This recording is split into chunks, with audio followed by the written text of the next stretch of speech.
All right. Good morning, anybody who has joined and anybody who does join. My name is Jason. I go by Jersey Boy, and this is my mental health podcast, Ep.4. Grateful today to be able to give you a topic that's very near and dear to my heart, and that is losing a parent while you're an adult. Now that most parents are lost as you're an adult, but it's been 4 years since my mother passed away, so that's going to be the topic today and kind of what I'm going through with that. To begin with, my disclaimer: I am not in any way a medical professional. This is my opinions, my experience, and what I can share that maybe other people aren't comfortable talking about, but I have no issue. I have been through a lot. I have bipolar disorder that presents as mania, comes on as severe depression at times. My anxiety is through the roof. I'm a recovering drug addict, so I can't have anything that helps my ADD. Chemically, there's a lot of other things that I try. And I've just been through some stuff that I don't have any shame to talk about. I recover loudly, and that's both with mental health and with substance abuse. So, yes, the disclaimer. These are my opinions, thoughts. I'm not a medical professional. Any advice given is just general advice in regards to mental health and my experience with it. All right, on to the next part. 3 things I'm grateful for. Now, today I did think some on the 3 things I'm grateful for. One of the things I'm grateful for is I'm grateful for the gift of determination to do this. For whatever reason, I know the feeling in my heart. I have been determined and on time and more organized than most things in my life with this new podcast. So if this helps anybody out there, just know that it's helping me just as much. It gives me structure and a goal and something to look forward to. The second thing I'm grateful for is that last night I was going through some stuff and I found an old card that I carried around in my wallet for a long time. Now, since this is going to be on YouTube Music, I know the eventual end users aren't going to be able to see this, like my live viewers or my YouTube viewers. But I have a card, and it is tattered. It is worn. I carried this thing around, and I have no clue. It was folded up like this. I almost threw it away because I thought it was like a piece of rubber, like just some gunk or something, you know. But it's a quote by Leonardo da Vinci, and again, once in my life, I've probably had this card for 6 years, and I'm grateful I found it again. And I'm going to read the quote. I have been impressed with the urgency of doing. Knowing is not enough. We must apply. Being willing is not enough. We must do. And that is by Leonardo da Vinci. And that idea is still summed up today in just other words. There's one I've heard recently, I've shared other places, that is I judge myself on my intentions and other people judge me on my actions. So just like Mr. Da Vinci said, it's what we do. We have to want to do something is one thing, but then you have to apply yourself. And that's what's been so nice with doing the podcast. And my first grateful thing is that I'm applying myself. I'm grateful to have this outlet. I'm grateful to have found that card. And the third thing I am grateful for is you. Anybody who's watching, my audience, my supporters, the people that know me or have been in my life, anybody in that 7 links of the chain or 7 degrees of separation, I am grateful for anybody and everybody who's been in my life and who's part of my life now. And I'm grateful for the ones that aren't in my life. And that's a very hard one to learn.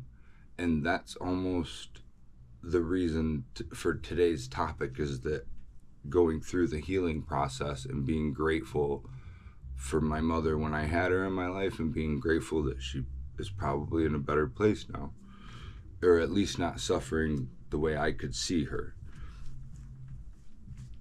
So there are my 3 things to be grateful for. Now, here's the one I like. Is it recyclable? So this time of year, I'm gonna go off, grab some things. This time of year, everybody's decorating and everybody has these in their house. I didn't tape off the name, but as we decorate and as we empty more boxes and packaging of Christmas lights and tinsel and everything else, let's be consumer aware and take a look at our packaging. Now, I have noticed one thing: the recycle to info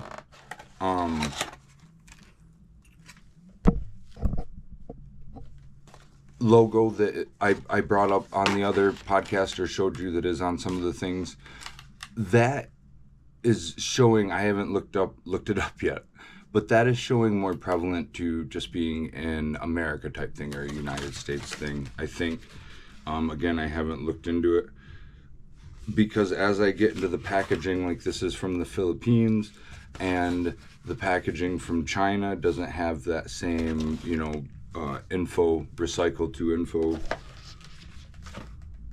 But as far as the packaging goes, I didn't even get to it. So this is just a normal cardboard box that some lights came in, and I do not see anything on it. So this has no marking or grade, but I would just say paper. There's no plastic. So if you have something like this and you're pretty secure or safe that there's not a plastic or anything of such, like a individual wrapping inside or something, this is just cardboard. So recycle is cardboard. Now, the second half to that same part is what also comes with those spare Christmas lights right here. We've all seen these little packaging, and this led to a good point. There's no instructions on this, but there is the recycling symbol that most of the world is used to, and it has the number in the middle, 04. Well, if you look up the types of plastics, these numbers go from 1 to 7. A number 4 is LDPE. That is a low density polyethylene. That looks like it's in the category with plastic bags, single-use plastic bags. So I am not 100% what to do with this. I'd still have to look this up. You guys know this is live. I kind of just throw it together. I was raised on South Park, so next week's episode, I don't start thinking about till I get done with you guys here. I kind of took a play out of their book. So number 4, plastic bags and such. 1 would be bottles, 2 gallon jugs, 3 PVC vinyl, 4 LDPE, 5 polypropylene, so that's styrofoam straws, 6 polystyrene, that's our single-use packaging at fast food that we used to have that was all styrofoam, terrible. And then 7 is miscellaneous or polycarbonate and more. Now this is, I pulled off of a Reader's Digest picture from the internet, from Google, is the source on that, and it pretty much went across the board that I looked. So that is, if anybody wants to look online, you just Google what numbers of plastic can be recycled, and then it'll give you everything you need. But that's what those numbers are, is that they're actually explaining the breakdown of the plastic, because you can't just put all the plastic together. It's the same with glass. You can't recycle window glass with other glass because of the, if there's paint or like contaminants or the stuff they use on windows specifically. Also, just like you can't recycle borosilicate glass or crystal glass, so like Pyrex, just because it's harder, it's different, it doesn't blend in with the other glass. On to the next piece. And this one has the recyclable. So it's made in China. And I like what they did here. They have a garbage can X'd out. So they're telling you right there, do not throw away. Even if you don't know what the recycling is, you know not to throw it away. So that kind of comes at you from 2 points of view, and I appreciate that. This is just my wireless microphone I got. So that's the, packaging. And then as we get into it, I don't know what I would say about this. This is foam. Did they mean just the outer casing? This is cardboard, but I'm going to write that down. I'm going to look into, so I will report on a mini video before, I'll do a follow-up video by Thursday or Friday, if the packaging is recyclable. I'll get a hold of the company and see what they have to say, do a little bit of dirt on that, and you guys will be getting an update video. So there's that. And this is another one because it seems like everything comes in it, but your generic plastic bubble packaging. And this one I actually could not find anything on it. As far as even what type of plastic it was. Now I know the insert is paper, obviously, some sort of paper, but you want to make a quick look and see. So there is a recyclable symbol, and then there's a safety glass symbol. So it doesn't say don't throw it away, but without knowing, so this blister packaging is, that's it, blister packaging. I knew the name. Yeah, this is probably like a 3 or a 4, so it's in there with, single-use plastic bags, and that's something else I have to ask, but I do know wherever you're at, most box stores, like we have a Meijer next to us, and I think even Walmart might do it, but they have single-use plastic bag recycling points in the entranceways. For people who don't know that, if you live in Michigan, I'm sure anybody right now, when we're done, get up, go to your kitchen, open up, find the cupboard, and you have a plastic bag full of plastic bags. I guarantee you do, man, or else you're not in Michigan. So you're going to take that, and when you get a chance, because you're going to have to do something with that, right? There is where you can find the recycling points. There's a start, Meijer and Walmart. I'll have to add that to my follow-up video, recycling points. Now, as far as centers go in our area, I already have pulled up. We have Padnos, Ottawa County Environmental, and the city of Holland has a residential recycling program that comes up within the first 10 things. And then a lot of the other information you heard me say kind of comes from this refresher as I looked it up. And so the centers, just Google, all I Googled is recycling center, and it got halfway through centers and auto-populated, a million things, and I chose in my area. And there it is. So it's super simple. If you have any questions what to do, I'm sure they'd love to take a phone call. And now you kind of know what they're talking about if they ask the numbers. And that is the end of that segment that I call Is It Recyclable? I wouldn't want to say I'm dragging my feet on the main subject, But I do have one thing I wanted to bring up in case anybody could answer for me. Here, I'm going to grab it right here. So I don't want to show the brand. Again, this is a generic, we'll say a generic snack that you warm up. And I just had an epiphany this past week, and maybe a lot of other people have already had this. But once I open that box, so I have a toolbox at work, and I'll get a couple boxes of said toaster snacks, and I'll dump all of the packaging into my one drawer, and well, I'll be darned at that point. I have no clue what is what, and it's a surprise each time. So if anybody has a way to identify, other than just keeping them separate and not doing what I said I do, somebody's going to respond, oh, why don't you just not mix them together? Well, because that's what I did for a long time, and then they accidentally got mixed together. And then I realized it's Russian roulette on if I'm getting strawberry or chocolate. And I have no way, I can't find a way to identify. I mean, it's not that big of a deal. I'm going to open the package and eat it anyhow. But if anybody has a trick to tell me what's inside. Now, on to the main topic.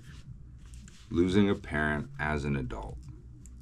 I'm 38 years old, and it was 4 years ago, July, I believe, that my mother passed away. And I have a full sister who's 3 years older than me, and her and I have recently reconnected a little more and been able to discuss things. And it probably just took this long to get there. But that's why I wanted to bring this topic up, is because I realize if losing my mother affected me how it did, maybe if I talk about it, it'll help somebody who isn't the most comfortable talking about it open up and say, hey, I really am still tore up, or I really am still confused, and it's normal. And I just wanted to remind everybody the normal 5 stages of grief that we're used to as a model by Kubler-Ross, and everybody's heard it, whether you know it by that name or not, probably. But denial, anger, bargaining, depression, and acceptance. I'll say that one more time. Denial, anger, bargaining, depression, and acceptance. I can't say if anybody out there knows how to get them to go in that order, please reach out. I have an email address. My mental health awareness with faf@gmail.com. I really hope that's my email. And if I just plugged the wrong email for myself, I got to start doing better. So, all jokes aside, no 2 days look the same. No 2 moods are the same. And if you look up any of these things and you look up the grief cycle, it's not gonna go to a T. It's an outline. It's hey, this is a way to break it down. And those are just 5. You can go a lot more than that. I saw a model that had 2 more. There's a 7, so they added to denial and depression. And then there's some where they can really break down like each one of these 5 that I'm just looking at. And if you Google, and that's all I'm doing is just the most general Google, stages of grief and loss, is that they have more things broke down. And it helps to be able to identify what you're feeling to then rationalize what you're going through. For me, anyhow, is my experiences as I accept. Well, it's been 4 years, and I'm probably just now getting to acceptance. Denial, I never denied it. Anger started there, but my mother and I's relationship and her relationship with just about anybody who knew my mother, rest in peace, was usually strained. She was an individual who suffered from mental health issues also, and is probably just a product of an much older upbringing. In her family, it was a family of 9, and there's a big gap in the middle between 5 and the last 3, and then a miscarriage or a stillbirth. I forget how my grandma explained it, but my grandfather passed away when I was 9, and my mom's mom, my grandmother, passed away when I was 16. And so I had a very old family. So there could be a lot of reasons, of course, for anybody that feed into mental health factors and everything that comes with it: depression, anxiety, feelings of longing, loneliness. These are all things that are influenced. And when you can't process, how do I want to put this correctly? I want to choose my words very deliberately to say this.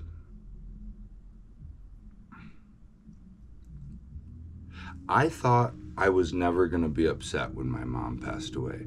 I was upset my entire life. I knew better to wish her dead, right? I never got so mad. Oh, I just wish she would die. I probably did. Don't quote me on anything.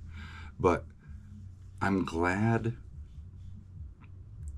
that that wasn't the truth. I'm glad that I've gotten to go through what I've went through when she passed away. And it was unexpected. She wasn't in the best of health. But the realization that when she passed away, I loved and love her and miss her, took a minute to hit, but thankfully it did. I wasn't happy and I didn't stay happy.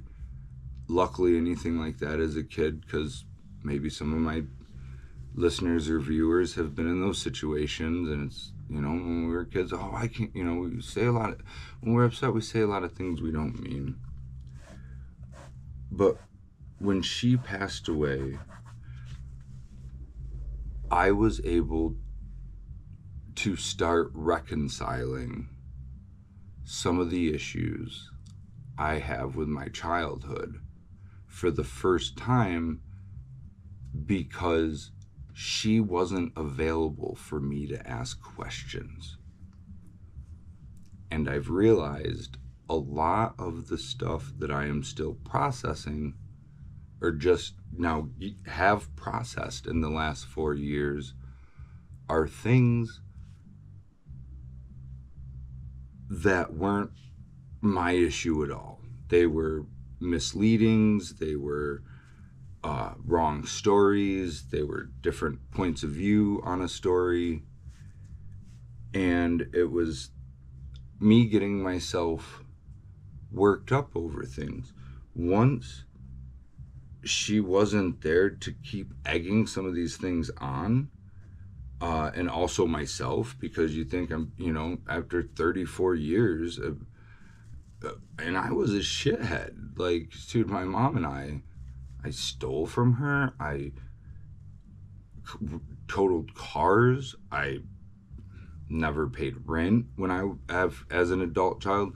Granted, I was asked to leave the house at 16 after an incident she wasn't happy with me about, with piercing my ears or something bizarre, and so it was come and go after that.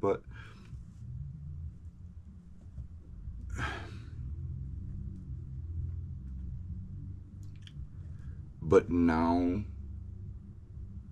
even with all of my issues and shortcomings, now that I'm able to think about some of these things in quiet, and that there's not the input of her, because she was giving input as somebody who was still sick, and not the most healthy. So the input wasn't, and then that eggs me on, and then, or not eggs me on, but then I get triggered and I start having reactions that aren't representative to the situation or what I want the outcome to be. So it's taken 4 years for me to get to where I'm now making this episode and saying I'm accepting that my mother, the hardest part, even if we did fight every time I call her, I can't call her. I cannot I was going to say for the life of me, but like I don't have to say literally, I don't have to say anything because it's just a statement of fact. I can't call my mom when I want to. And that's hard.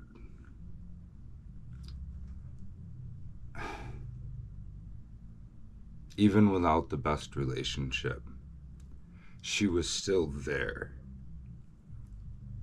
The fact that it's not even an option almost makes it even harder. If I have any fellow alcoholics or addicts watching, or anybody who's just stubborn, tell somebody they can't do something and ask them if that made them want it more, So as an adult, I was navigating, 4 years ago, my son was 5. It was a little while. It was a couple years after the separation. The divorce was probably in process, and the last time we had talked wasn't good. We got into an argument on the phone. I remember where I was in the shop, and I just couldn't get her to understand. I didn't actually,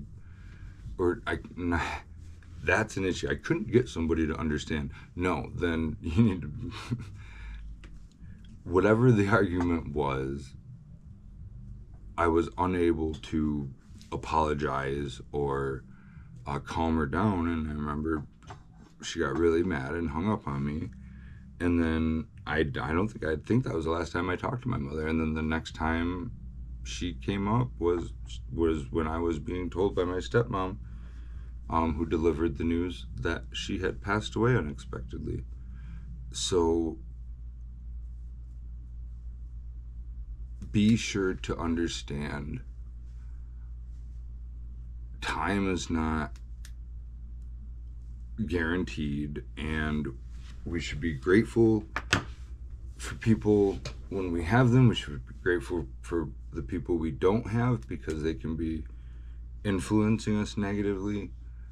But I really wish I would have been, and not that I was even capable at the time, but for the people that are, for the people out there that might just be able to, haven't talked to their parent in a while, or parents, just reach out and say, hey, hi, how you doing? Just do that if you haven't. Let me inspire you. Let me be your muse to do something healthy today with your mentality. Say a good mantra. Call your parent. Wake up and remember, the first thought you should have is, it's going to be a good day. And if you do that before you even open your eyes all the way, it's gonna be a good day. Just think that and see what happens. But I can't call my mom. I want to. Lord knows I want to call her. Tell her I love her and goodbye. But that's what I'm working on in my life as an adult. And I'm also honing in being a parent. As I was saying before I got off topic, my son was 5 years old. I wasn't in recovery. I've learned that maturity-wise, and I've always made the joke that I identify as a teenage girl. Can't believe I just said that on live. But maturity-wise, I'm stuck at 13, 14 when I started using or doing drugs or drinking, and it's really tough to learn how to cut your teeth trying to be a parent, which you've never done. I've not, this is my first child, and at the same time trying to navigate the loss of an adult parent who it wasn't even that old. So if I turned 25, she was 50. So if I was, yeah, so I think she was 67, and how do you do that? That's another thing that you're not prepared for it until it happens. You don't think about how to navigate it properly and what looks healthy about losing your parent. You don't think, oh man, I mean, people think about wills and life insurance, but nobody thinks, who's my support group going to be? Who am I going to grieve to? Who am I going to be? Who's going to know that I'm angry? Who's going to listen to me try to bargain? These times in our lives that we're not ready for doesn't mean they're not going to happen. But we still have some things that we've never experienced. And if you've never lost a parent, it's hard. And for me,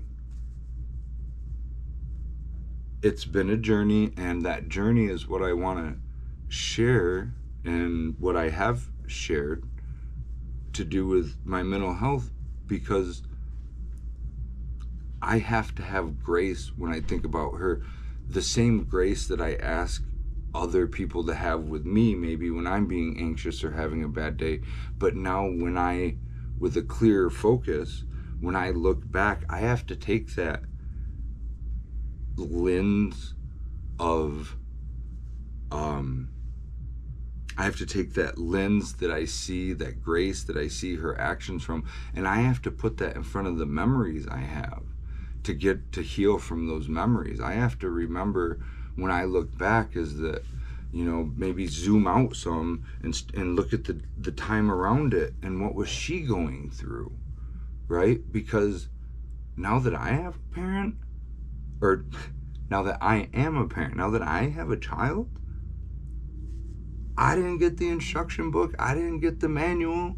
Luckily, my son's mother, my ex-wife, is an amazing woman from an amazing family, and he's fine.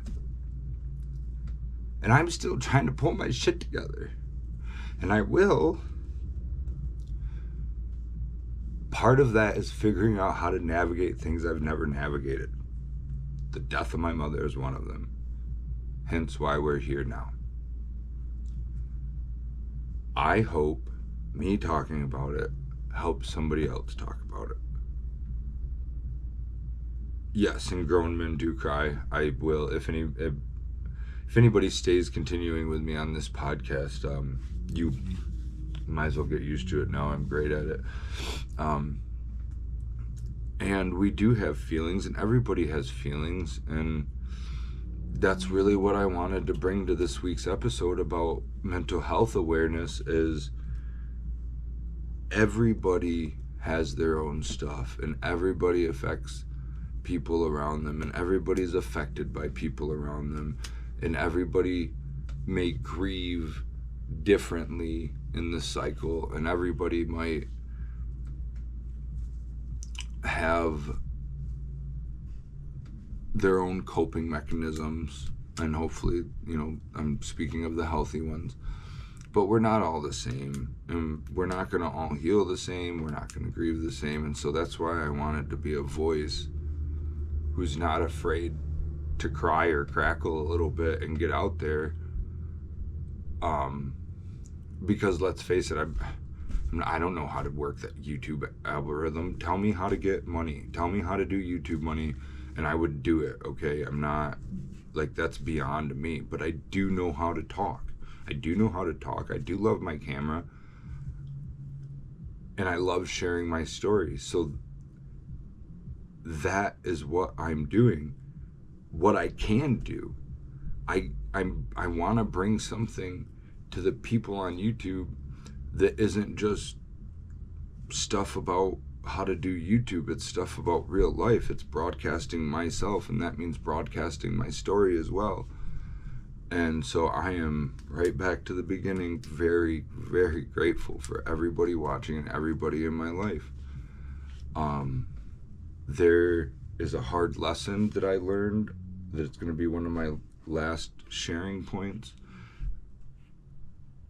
before I get off of the air at 35 minutes. Right now it says,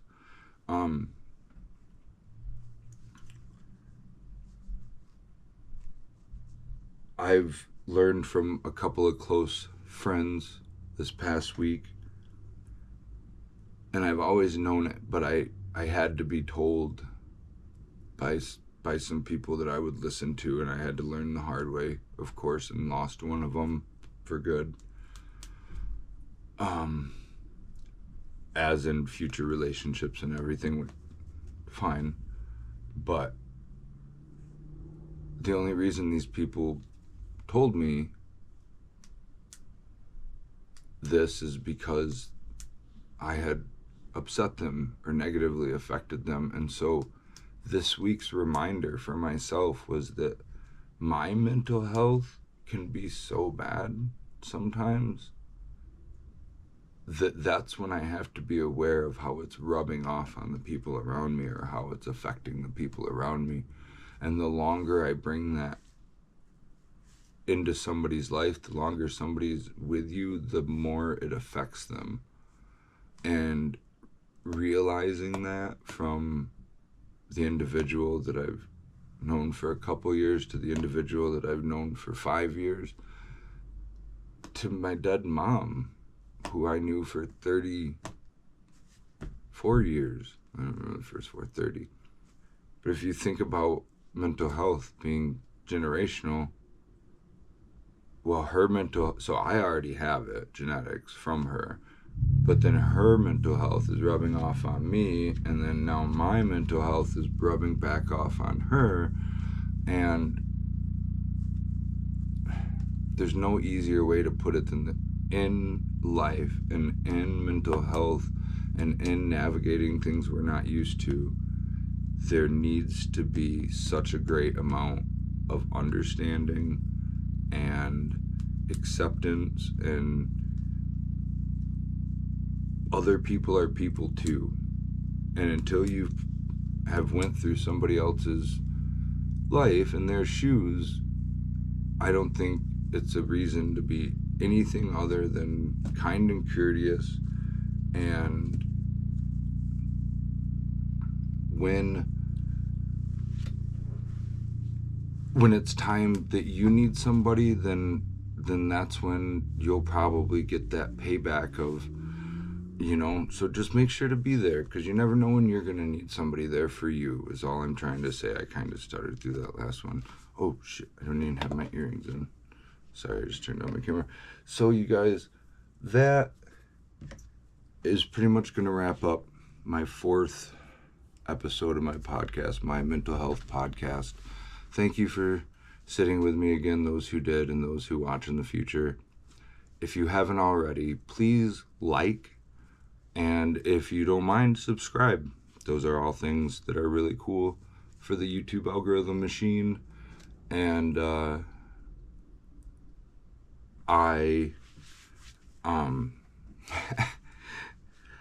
my name is Jersey. I hope that I didn't just stop the stream. In regards to this podcast, if you have any questions, if you have any topics, you have the email, I just double checked, is mental health awareness with FAF@gmail.com, and that stands for functional art forms. So mental health awareness with FAF@gmail.com. I would love to be of any assistance if I can, answer any questions. And I want to leave on a positive note of a good holiday season. Remember to treat others how you want to be treated. And remember that you never know what kind of day other people are having. So just be kind. And with that, I'm going to reach over and hit the little button. So like and subscribe. Hashtag functionalartforms if you want to donate any money to help me get podcast stuff. Any donations on Functional Art Forms Cash App is, I'll give a handwritten thank you, but I don't really want that. But I did want to say, and I don't know how to do, so if anybody, I'll do this later. I'll put a little picture right here, right? Like, I'm not going to, but I do have a GoFundMe. It's for $900, and it's to order 50 of these hats. Any donation at my GoFundMe of $25 minimum automatically is a hat order unless otherwise specified. Any other donations are accepted, but it is an order for it is a order payment for 50 of the hats, 25 of this color and 25 of the other, which these are also going to be on sale outside, like if the GoFundMe works and then it gets taken down before, and I use it, then the merchandise will be available. And I am super excited to say my son sent me a picture the other day that he is working with the logo on his little computer and he's designing a hoodie. So that was like one of the coolest things I've ever heard. And man, just, I hope everybody has a great day. And thank you so much for letting me do this, and anybody who joins me or is part of it. Oh, I almost forgot. I have to plug. So there was the art fair. I met a lot of cool people. So I told them I got a sticker, Crepes by the Lake. These dudes were cool. Check them out. I think they're going to be in Grand Rapids. This guy, Bear Clan Forge and Textiles, he was awesome. We have Wilder Creek Workshop. I'm going to have them make me a broom. And for anybody who wants to see them, anybody else around here, Kurt's Market Holland on Facebook. And you can see everything. All right. Is that 42 minutes? All right, everybody. I'm going to sign off, and I wish you the best. Have a blessed day. Watch for updates this week. But if not, if you don't tune in before, I will see you Tuesday morning at 10 a.m. Have a great day.